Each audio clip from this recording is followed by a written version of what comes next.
Hi friends, good morning. నేను every week వెళ్ళే మార్కెట్కి వెళ్ళలేదండి. ఈరోజు కుకట్పల్లి జైంటు ద బిగినర్ రైతు బజార్కి వెళ్ళాను. అక్కడ వెజిటేబుల్స్ చూడండి ఎంత ఎంత ఫ్రెష్గా ఉన్నాయో. మళ్ళీ కాస్ట్లో కూడా ఎంత వేరియేషన్ అంటే ఇక్కడ 30 రూపీస్ హాఫ్ కేజీ ఉంటే అక్కడ కేజీ వస్తుంది మనకి. 2 వీక్స్కి సరిపడా వస్తాయి మనకి.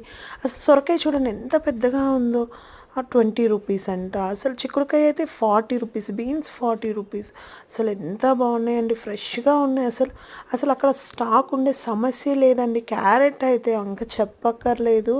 అసలు డైరెక్ట్ రైతుల దగ్గర నుంచి వస్తాయి కాబట్టి బ్యాగులు బ్యాగులు వస్తూనే ఉంటాయి, అయిపోతూనే ఉంటాయి. పెద్ద పెద్ద హోటల్స్ వీళ్ళందరూ ఇక్కడే తీసుకుంటారండి. మీరు ఎప్పుడైనా ఒకసారి ఇక్కడికి వచ్చి ట్రై చేయండి, మీకు కూడా తెలుస్తుంది. అసలు భలే ఉంటాయండి, చూసే కొద్దీ తీసుకోవాలనిపిస్తుంది మనకి. తోటకూర అయితే 10కి 10 అండి. అవునండి, మీరు ఎప్పుడైనా వెళ్తే చెప్పండి, రండి, కామెంట్ బాక్స్లో మాట్లాడుకుందాం.